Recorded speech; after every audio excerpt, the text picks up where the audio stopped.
It's the Morning Drive. David Mackenzie from Mackenzie Jones is here. Not the CEO, the Managing Director. I've been calling you CEO for 12 years. Fine. My name's in the title of the company, which is a bit... Don't ever do that, by the way, if you ever set your own company. It is, yeah. It is a giveaway, isn't it? Well, what would you call your company if you didn't use your name? Like HR is us or something?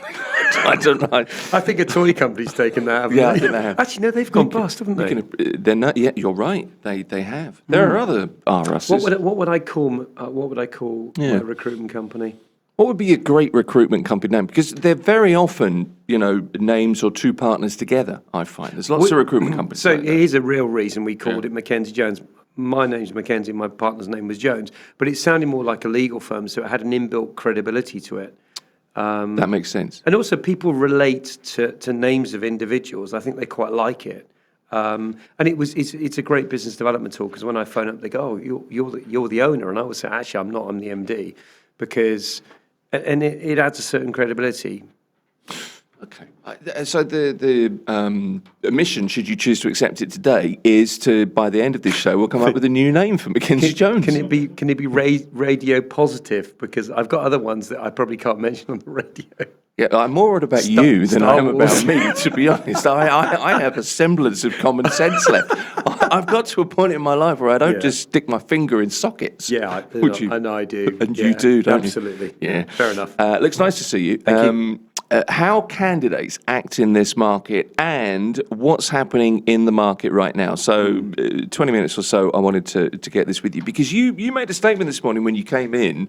You sent me a blog about how candidates act in the market, and you're being, I'll put this politely, you're being messed around by some people at the moment, which surprised me, because I would have thought at a time like now when things are uncertain, people want to nail down opportunities, stick with them, move ahead. Yeah. But you're not finding that. No, and this isn't, by the way, junior candidates. This is senior candidates. That's even more surprising. So we've had a couple recently that have gone all the way through the process. And one of the things when you're recruiting, you reaffirm each stage of the process that the candidate's keen. Right. What does your wife think? What does your husband think?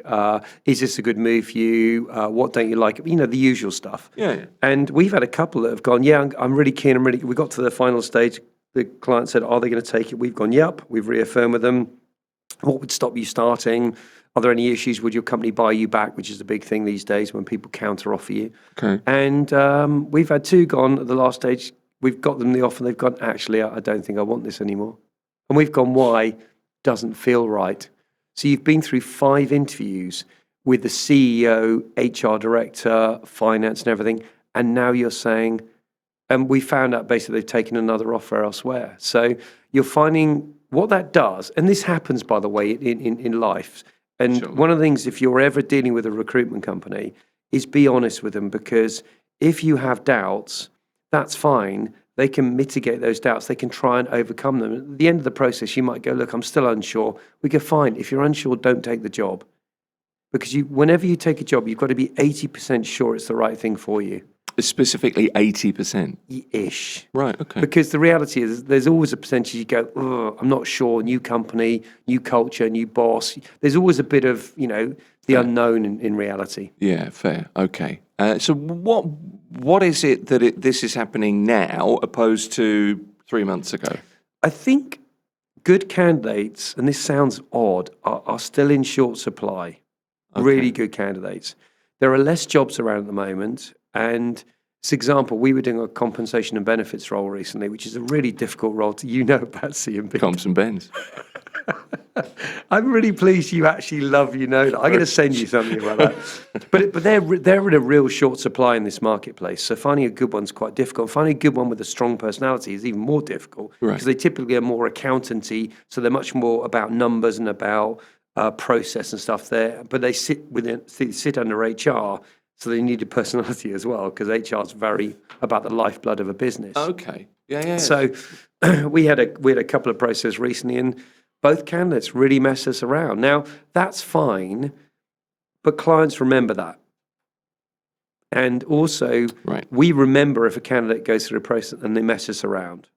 Because one of the things that we have really good candidates that we have a very good dialogue with. And the thing with a recruiter, you've got to find a recruiter that matches you as an individual, personality-wise, how you think.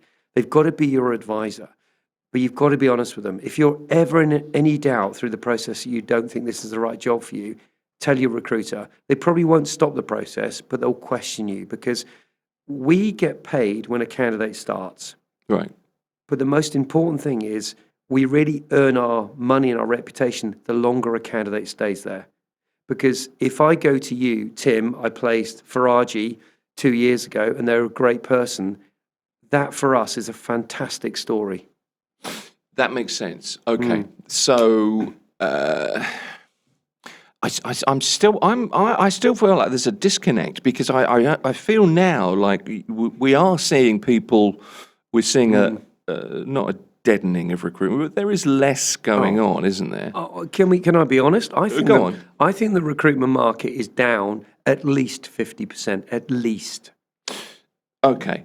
So that's your experience. You're in the market. Yeah. So by extension, I would think people are like, no, I really need to hold on to this job, or I really need to grab this opportunity. But again, counterintuitive. it does sound odd, this, doesn't it? But it's the reality. It's supply and demand. We've got the jobs we do have often are very, very specific. So when you get briefed by a client, the reason they use a recruitment company is they're time deficient, they don't have a network, and they're happy to pay us a fee. And our fees aren't cheap. So what they want is, if they give us a brief, they want the A match. They don't want a B match or a C match, because they can find that. They need the perfect candidate. Yeah. So the reason you use us is because our networks are so good. We're so connected with those marketplaces. Like I do HR. So if you're looking for a C and B comp and bends person, I know the top 10 comp and bends people. Now, often they're not looking. So when we get them to get into a process, it almost is, do you see what I mean? I'm with you now. The market is very difficult at the moment, but clients are still looking for exceptional people. And if anything, their requirements have got tighter because they can afford to do that. It's a good start for how people, are acting in the market, because this comes from a blog that you sent me. This was a LinkedIn Yes. blog, I guess. Yeah. Okay, so the central thesis is this, right? Acting as a top-tier candidate in the 2026 job market requires shifting from a passive applicant mindset to a proactive talent seller approach. Yep.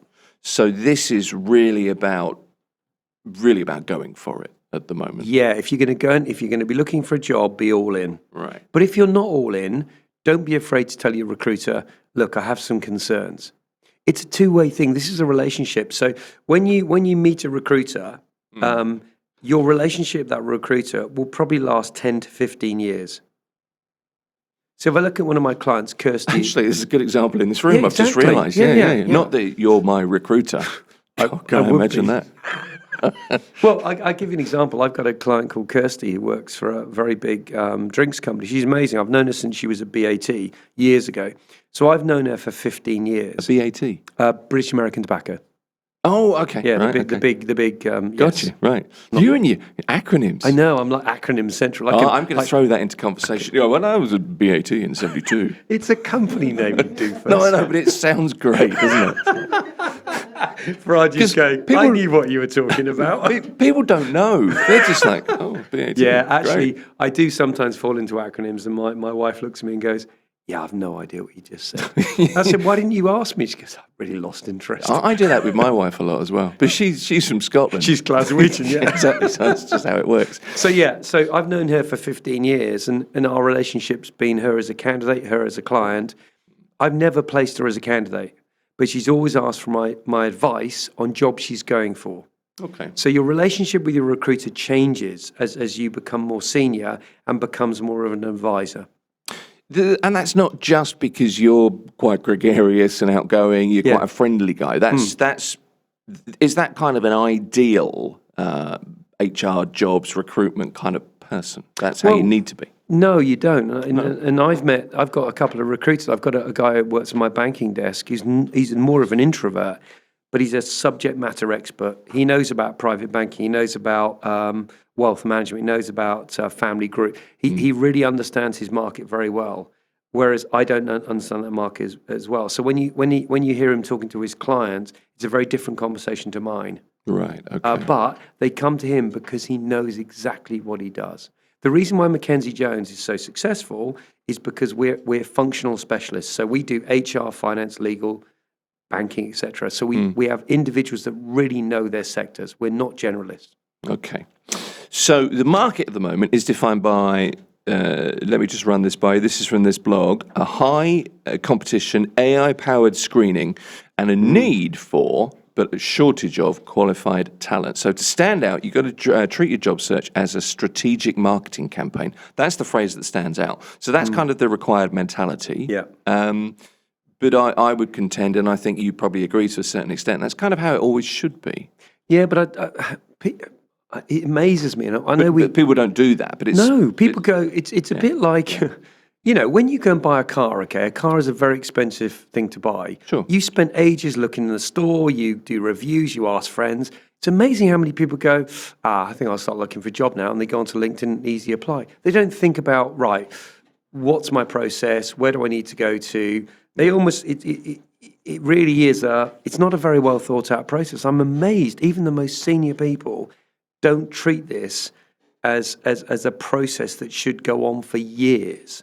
I mean, the reality is, when I was in recruitment, I looked at my career in a 10-year gap. So, right, I started at this company as a consultant. I wanted to be here. Then I'd probably move to a different type of company. And I already planned, right, when I move out of my company, where do I want to go? These are the 4 companies I want to go to. So years earlier, I'd be connecting up with these people, understanding what they're doing. I was sharing blogs that related to their company so that I went on their radar. So when I got to a director at Michael Page, I got headhunted by the company I really wanted to go and work for, which was Monster. That's very strategic of you. I know. How did you know that? And you wouldn't think it by looking at me, would you? That's not what I said, but Faraji was thinking that. back of my mind. Faraji's thinking a lot of things as he mines crypto. Whatever. I don't know what he does. I wish, and I really mean this, I wish I could think that strategically. Because if I look at my career, it's kind of in one area. Yeah, but you're creative. You have a different... I don't know if that's true or not. I seem to have just sort of fallen head first into holes. And then it's often worked out okay. Honestly, I think 90% of people are like that.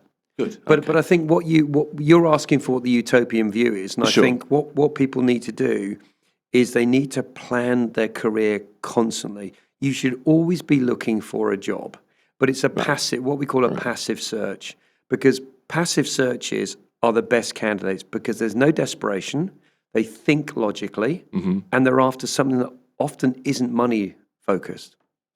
That's really good advice, actually. That makes a lot of sense. And the idea that if you're looking for a job, if you're really actively looking, rather than passively, well, I'd be open. Treat it as a strategic marketing campaign. Absolutely. And I think that makes a lot of sense. Okay, so act with, and this is there are a number of kind of ways of acting as a candidate in this market based on where we are, hiring trends this year. The first one. And I wonder if you can explain this or outline it a bit more. Act with strategic focus. So this is the quality over quantity idea, isn't it? So don't spray and pray. People do that, don't they? Oh, just like that. Well, this is your easy thing. apply on LinkedIn. It's the most don't like rubbish thing.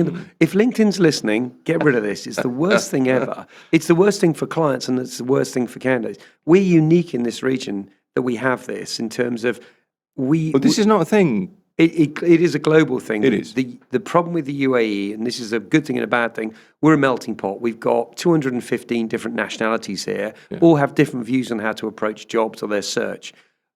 But what we do have is a problem where people just keep pressing easy apply. So on average, each recruiter, when they place a job, they get between 800 and 900 replies. This is clients and recruiters, which means we're just inundated with CVs. This is why people use recruiters so much, because we have an invisible network of people we know. We often don't advertise our jobs. 80% of our jobs are not advertised. I said to somebody recently, Dubai, we've got 220 nationalities. I don't know what the figure was. I made something up in my head. I said it because you told me last week. Yeah, well, no, but I said this is a couple of weeks ago. Yeah. Oh, 220 nationalities, it's one of the nice things about Dubai, the melting pot thing. It is a nice thing. He looked at me and went, there's only 205 countries. How can there be 220 nationalities? And I went, well, I don't know. Is that a fact? I don't know, something like that. I'd made up some stupid figure. I've got to change my figures then. I just believe you and Faraji. I think actually this is your fault. Well, it is, yeah. I blame Faraz for everything. The poor guy. I think the gist is there are lots of people here with different values, different views, That's exactly the etc. point. No, it's exactly the point. So act with strategic focus. Don't spray and pray. Yeah. That's the first thing. Be a low-risk hire. Employers are cautious. Position yourself, and actually this makes a lot of sense, as somebody that can solve an immediate problem. You need to be a solution rather than Those two last things you said are exactly what this market is all about. right. We are in a market that is tight. There are very few roles around now. So when a client is recruiting, they have to solve a problem, or they're doing a strategic hire. And by the way, we're finding this now. I said we're about 50% down. So we have two businesses. We have our executive recruitment business, which I work in. So I'm an HR recruiter. Yeah. Then we have our RPO business where we're on site with clients. That is doing really well. That's 20% up. That's wild. Because we're on site with clients and we are on 3-year projects or 2-year projects or 1-year projects. So that is irrespective of what's happening in the marketplace. We're there. We're solving a problem. So as the market gets tighter, when people are letting go their talent, people that they employ, they're pushing our guys on because we're an expense rather than an overhead. They can turn us off and turn us on. I went into too much detail then, but you guessed. So I'm with you. So when a client has got a mandate, they've really thought about it. They've really thought how it can impact and help their business. These aren't just, that might be a nice hire. These are strategic hires. So when they are looking for somebody, they're looking for what we call an A match. Has to be, there's 10 criteria, you have to fit 8. Okay, so this is not like, abracadabra, I'm going to magic somebody out of the air. This is the person for you, and it's unequivocal. So a client has to go, when they see it, they go, this isn't a barnacle, this is a puffer fish. It's got to be the perfect person. You can't just have somebody who is they're not. A client has to come back to me. And I had one the other day. I'm working with a very big shipping company at the moment for a chief commercial officer. Yeah. My client said, I want this person. I found her 2 of those people. They are absolutely spot on. She went, fantastic. I'm gonna interview both. We'll hire one. Okay. And it's not just, it's somebody who can solve a problem. Experience is important, isn't it? Yes. But that's not the thing. This is, you need to be in there and say, oh, I can do that. Oh, I can solve that. That's the attitude. But give evidence.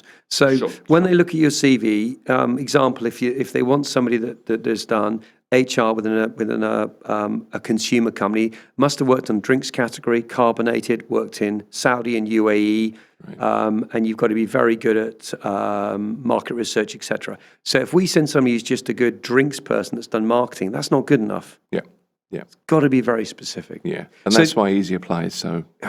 Well, the problem is, and you know what, I got a call from one of my clients the other day, who's actually a candidate, and she said to me, I keep applying to you, David, and these jobs look perfect for me, but they don't fit. And I sat her down and said, look at your CV, look at that job. You are not right for that job. You're a great candidate, but you don't fit what my client's looking for. I think candidates get really frustrated with recruiters and with clients because they see a job and go, I can do that job. And yet they get rejected every time. And there's a reason behind it. You have to read the advert because it will have an exact description of what they're looking for. The problem is most people go, yeah, but I can still do that. That's not what a client's looking for.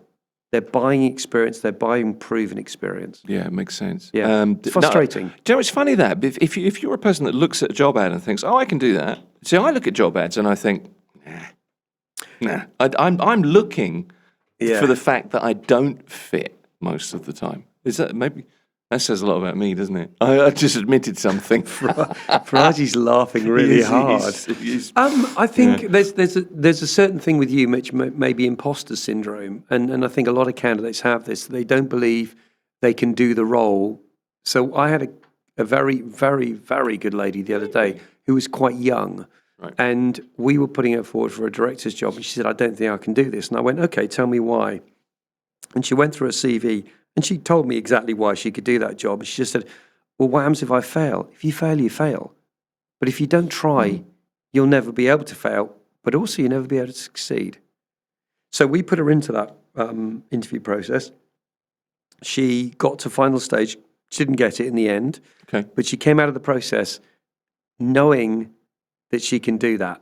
And she learned a valuable lesson. Exactly. Now, yeah. And the thing is, the problem with the Middle East, you've got people like yourself that don't believe they can do it, but then there's about 90% of the population think they can do anything.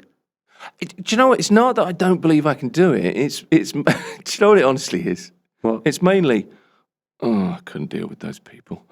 Well, that's probably but then more of an issue. But that's a reality check. So Yeah, it is. I think what the reason why some of these people have turned these jobs down that we've put forward, because they've gone through the job and they've gone, I really want to do that, I don't want to do that bit, managing a team, so I'm going to turn it down.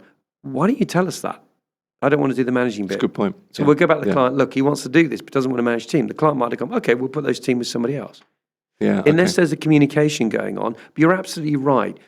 Because you don't want to do that, that helps us and it helps the client. Because they might go, actually, we really like your skills. So what we're going to do, we're going to change the job slightly for you so we can fit you into it.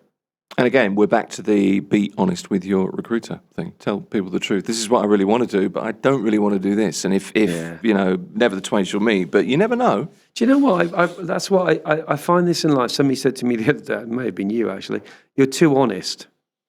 And I'm like, well, since when did honesty become an issue? Because if you're rude and honest, I understand that. But in work, if a client says to me, what do you think of this candidate? They look great. I'm going to say, no, they're not good because these are the reasons why.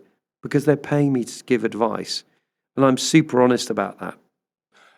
There's another side to your honesty, though, and I would observe this, and I think anybody listening would probably agree with this. You're not, when you're being brutally honest, and you are brutally honest, but that's what the role calls for. That's what you're being paid to do, right? Exactly, yeah. But you're not, I've never known you to be personally involved. No. So there is always that separation there, that you're being honest not to have a pop at somebody, just because it's not right at this point for this role at this time, whatever it is, right? But I think that's the difference. Honesty is very good because what it does, people know that you're being genuine about feedback. Yeah. If you're ever rude to somebody, it's inexcusable. Now, somebody asked me the other day, do you like every candidate you meet? The answer is no. Of course you don't. But I do like a lot of them. And the reason is because you like people. Very true. But also the industry I work in, HR, I find the people that work in that industry are very personable anyway. But I see so many different types of people. I really like the way they think and they operate because their job as HR is about the wealth and health of the organization they're in. Yeah.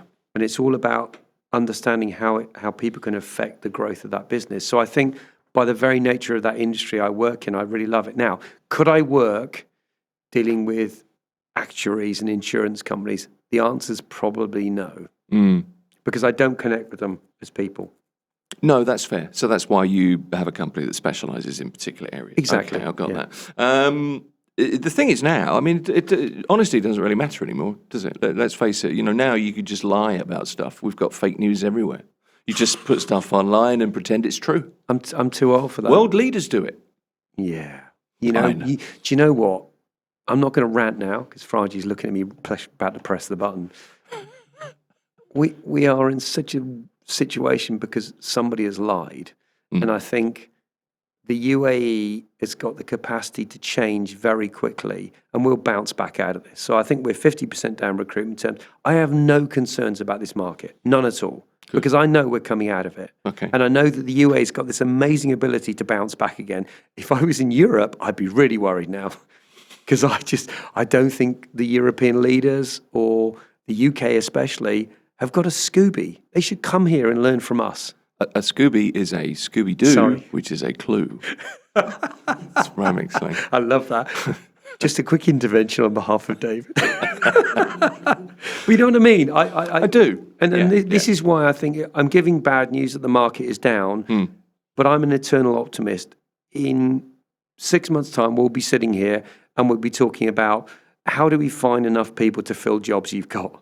Yeah, okay. So, I mean, it's reinforcing that you still feel it's a temporary situation. That's a good thing. So it's a positive message. The other thing, we've got through the first section of this. It's just after 9:30. Acting with strategic focus. But I think this is a really important point because I was quite surprised at how important this is. But don't spray and pray. Be a low-risk hire. Be a problem solver. The other part in this is highlight learnability. So recent certifications or your AI adoption tools that the fact that you're able to adopt, new technologies, that you're open. Yeah. Learnability, I thought was a good phrase. Never heard that one's brilliant. No, I know it is. No, but I think it sums it up. I think one of the things I think clients ask in interviews, they say in the beginning, tell me a bit about yourself.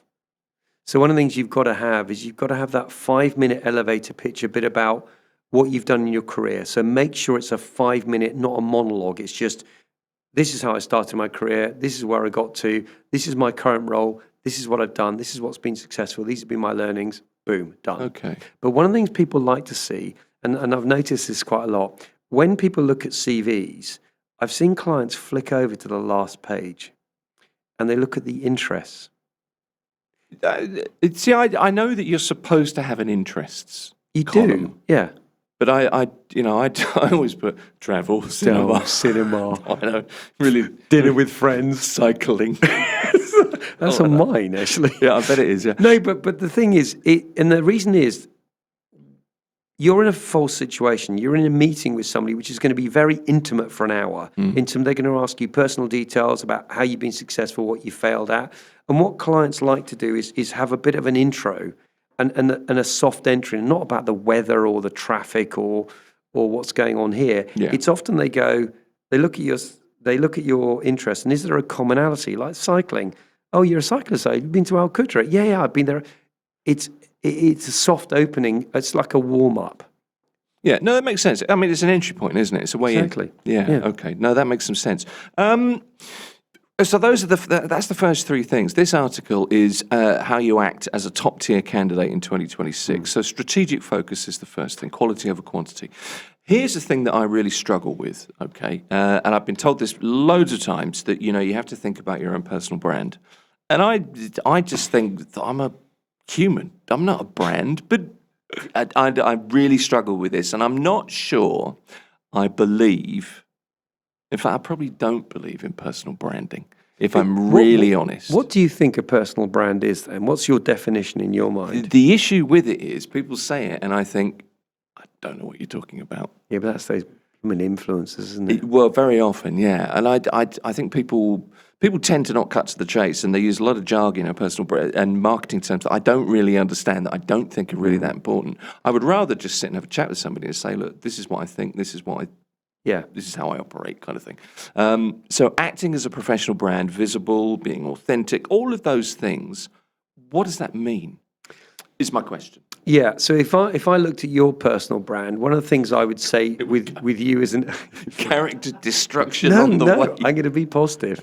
I think you're an inquisitive interviewer. I think you generally have an interest in most of the things you do.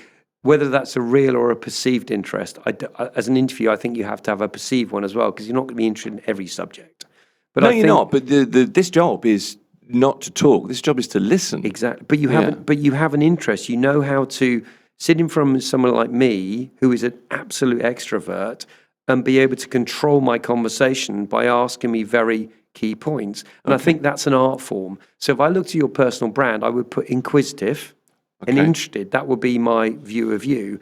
When I look at candidates, I never ask them what their personal brand is, because I'm a bit like you. That smacks of influencers, and I don't like the whole... But the terminology is just turn off, isn't it? Yeah, because I think it's become bad. I think when people influence, I think it's a very negative connotation now, because it's seen as people that are slightly vacuous. Yeah. But if I look at influencers in my industry, in recruitment terms, I look at people who have an interest in people, an interest in their profession, and they have a view and a point about it. That, to me, is somebody who's going to influence me and people like you. So if I say to somebody, what's your personal brand, which I never would say, I like them to come up with a reason why I should hire them. Okay, so if I was to say to you, if I'm looking for a role like this, for example, and you said, so Tim, tell me what your personal brand is. After I finished slapping you around the head with a fish, I would, or something. Fish. I don't know. It's best I could do, short notice. Yeah, fair enough. I would say, if I said to you, well, look, I'm genuinely inquisitive and I'm interested and I feel that I'm engaged, all of those particular phrases, is that the right thing to do with you? Maybe not in that way, but you know what I'm heading at. I think it is, yeah. Okay. I think it's, if you want to know what somebody's brand is, talk to them and ask how they think and what their interests are, and you'll quickly get an idea of what that person's all about. Okay. See, I think you're good at doing it if you look at your personal brand, because your role is mainly listening, but it's also prompting, guiding, and getting a conversation that doesn't dry up. Yeah, I'm good at AI as well now. I've learned how to do that. I'm good at prompting AI. You're great at recruiting now. I reckon you could be a recruiter. Yeah, you know about comp and bends anyway. I do. I could do the terminology. I'd be like, well, BAT, So 72. if I was a candidate and I'm listening to this now, and I ask myself what my personal brand is, what do you stand for? Where do you see yourself career-wise? And how can you add value to a company? That last point is the most important one. Yeah, that's the key. What problems can you solve for that company? What can you do? All right, so in order to, let me just run through a couple of things from this article. To act and look and to be a professional brand, to have your brand on point. Here are two things, I think. Building a digital footprint, sharing insights. We've talked about this ad infinitum. Comment on posts to show you're active, show you're informed. That makes you more findable to recruiters. That's all fair. The other thing here, optimize LinkedIn for AI and humans. So, and I think this is really important, and this is something that I didn't really think about a great deal when I joined LinkedIn. Ensure your profile has a clear headline, professional photo, measurable achievements. You know, things like increase revenue by 25%. Absolutely. That's really important. Yeah. I think that whole thing about being able to. So I always describe LinkedIn as your CV on there's an hors d'oeuvre. Yeah. What it does, it gets people interested to the extent where they will connect up with you, and then they'll request a meeting or they'll request a conversation. Gotcha. So you've got to make your LinkedIn profile as exciting and as appealing as possible to what you want to do. So don't make it all fancy and everything. So if you're in HR and you see your career in HR and you particularly like the drinks industry, make it very focused on that area. Okay. Because people want specific things, and I think you've got to really find what your essence is. If I'm in a lift with you and I say to you, what do you do? You've got to be able to give me a very short between floor B and 1 what you are. So that is retained by that individual when they leave. Do you do that in lifts?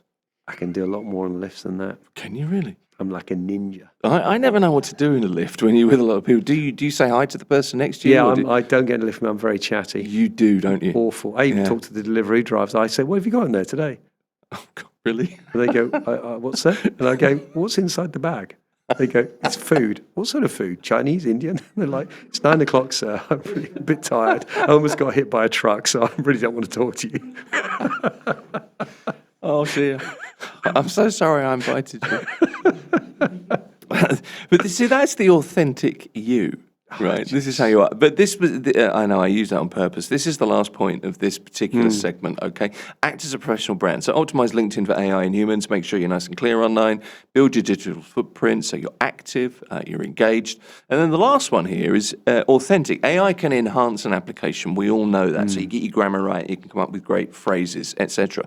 But recruiters are increasingly attentive to consistency and authenticity. Yes. So how do you know that somebody's authentic? I mean, it's pot luck, isn't it? Yeah, it's very easy. Look at the blogs they write. Okay.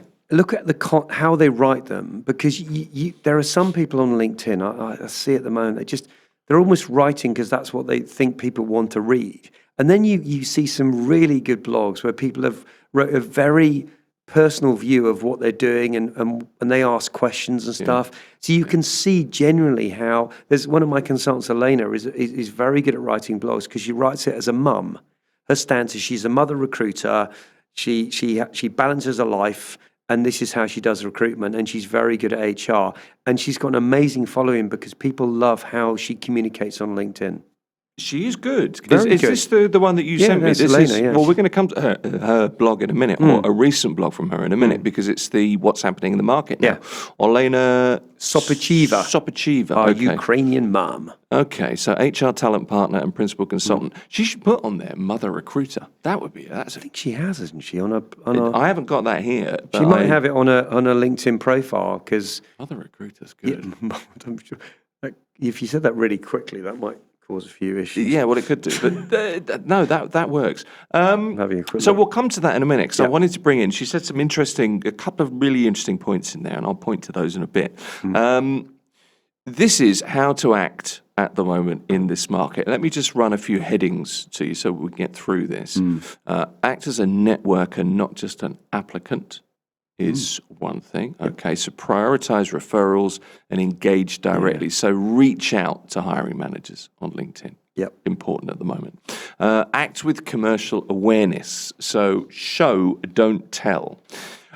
Have you heard of the STAR method? No. Do you know what that is? Okay, so this is structure your interview answers by explaining the situation, the task, the action, and the result to highlight your impact. Like that. Okay. Yeah. So I'm going with if you nod positively, it's okay. If it's not, I'm not sure that's always a good bellwether of success, but fair enough. no, but it's the best I've got at the moment. Very low bar there. But I thought that was quite interesting. Yes, so very situation, good. Yeah. task, action, result, that to highlight impact. Focus on outcomes. So instead of just saying, listing like duties, like the laundry list of stuff that nobody needs, focus on metrics like, and you've already said this, revenue growth, cost savings, time efficiency, risk reduction, and a user manual for yourself. This I kind of liked, so that you're not just commercially aware, you're self-aware. So be honest. Be ready to be honest as well about your working style, the achievements that you've made, which you've highlighted, and also lessons from failure. That's important, huh? Super key because that shows two things. One is you learn from your mistakes. The other one is humility, which is sorely lacking sometimes in this market. It's not a thing in 2026, is it? Humility anymore? I think it's amazing. I think I've just hired a new guy who's coming on board, and he's 46, 40. I said, you look amazing for your age. And he went, thank you. He said, I dye my hair. And I was like, that just made me laugh. Because you know what? He wasn't afraid to say it. Good on him. And that, I'm making a slight joke at this, but he actually did say that, by the way. But the reason he did that, and that gave me a sense of what he was like as a person. When he's in a client meeting, he'll be very genuine about the goods and bads of what we do. We don't solve every client's problem, by the way. We don't place every candidate we meet. Sure. It's just a fact. Yeah. What we're really good at, and what our name is very good at, we're very honest, we're very transparent, we build long-term relationships with you, and we will give you a very honest answer if there's an issue. And we'll try and solve it. That's why we've been here 20 odd years and people like us as a recruitment company. We've built our brand on a personality, and that's all of our individual people. Is there anybody that doesn't like you? Yes. Really? Yeah, quite a few. Yeah, okay. What do they say about you? I'm not going to say that on air. No, I know you're not. Farage, It's good. curtail this. I but think that's good though, because that immediately shows a little bit of balance. It's perfectly acceptable to talk up the good stuff, but as long as you recognise the bad stuff. There are, and we're constantly trying to improve ourselves. So one of the things, once we placed a candidate, we send a message to the client. How was the process? How was the consultant? What could we learn from that? Was there anything we could do better? An example, we had a candidate that left a job before the notice period. And the client said to me, I know we're slightly outside our terms, but, can you help us out? And I said, absolutely, we'll give you a free replacement. Wow.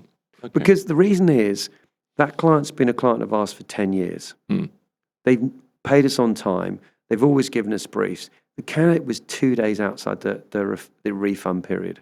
So my view is they're a great client. She didn't even ask for that. I gave it to her, and she was eternally grateful for that. But we've been a client with her for 10 years. She's given us a lot of money. So the 10-year relationship becomes a 20-year relationship. Exactly. And it wasn't our fault at all, the candidate left. It was their fault. Mm-hmm. They admitted that. That's fine. Yeah, okay. Yeah, learn and grow. Yeah. So here's a summary checklist for 2026. All right, then from this, how to act in this market. Let me put this to you, see if you agree with this. Your CV should be tailored, your CV resume. Your LinkedIn profile should be polished, thought through, tidy. First thing to do, I suppose, your shop front. Yep.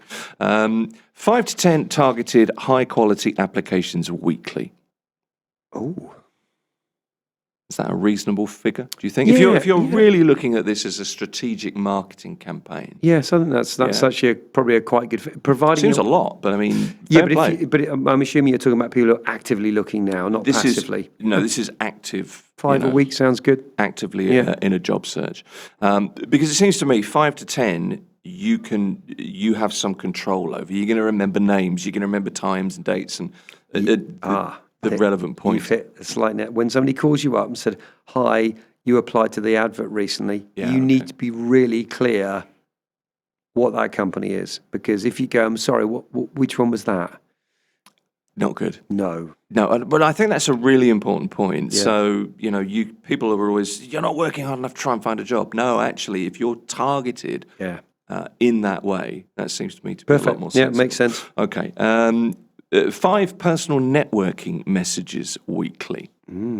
Different ways of doing that, of course, but that's about being engaged, communicating. I'd say more, actually. Well, I thought you might. Because the whole point is you should be, if you're a passive job seeker, you should be connecting up with probably 5 to 6 new people every month.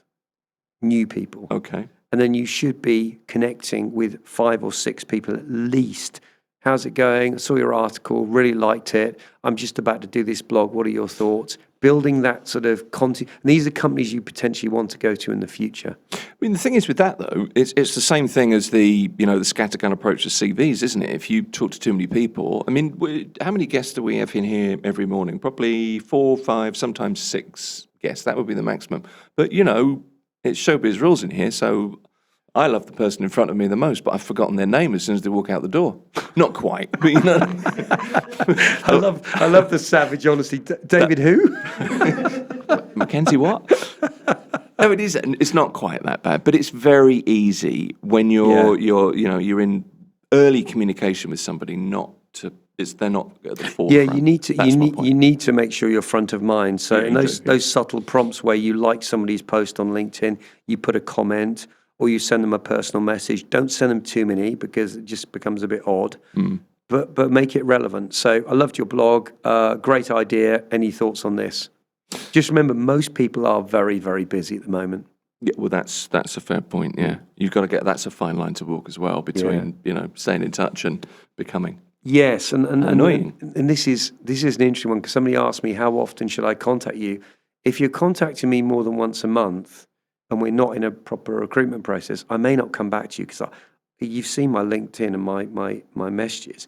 I get I think I get LinkedIn messages per day. I probably get 20 or 30 people linking into me. Yeah, that's. I probably only accept 2 to 3. No, that makes sense. I've seen the number of messages you've shown that it would drive me nuts. Yeah, my OCD would kick in there. Well, the WhatsApp thing is a killer for me because one of the things I'm really good at, and my brand is I always go back to people, but I have to keep that list as a very small list because I can't go back to everyone. I try to, and that's my biggest failing. I haven't got time to come back to everyone. Yeah. So I try and pick the ones that are best for me, unfortunately. So, it's good advice to be mindful of that and to, realise there are other people in the world and they're not like you. But when you're looking for a job, your world narrows down to a very, very small universe. I want to get a job. I'm going to contact as many people as possible. And your point about 5 and those numbers is very accurate. That's good. the last couple of things, active upskillings, certifications and courses, that kind of goes without saying. If you have the opportunity to upskill, then why not? It's not going to do any harm, as long as it's relevant, of course. But especially now, if you've lost your job, and I think a lot of people are losing their jobs now, don't just sit on your sofa and watch Friends. Friends? I don't know what I thought Friends. I don't know, but Christ doesn't even know what Friends is, does it? because it's on. Because I mean, it is on all the time, yeah. But my point, I mean, it could be anything, it could be below deck. Make sure you do.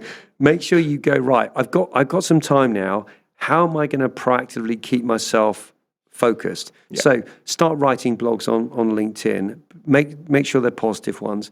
Maybe look at upskilling yourself in terms of doing an AI course or something online through one of the big course companies here. There's loads here. Maybe say to a company, I know that you're not looking at people, can I come and do an internship for you for a bit? Do you need any help? Okay. Offer your services pro bono. I've seen some really good candidates at the moment going, look, I'm not working at the moment. If anybody needs help in marketing, give me a shout. I'm happy to offer you free work.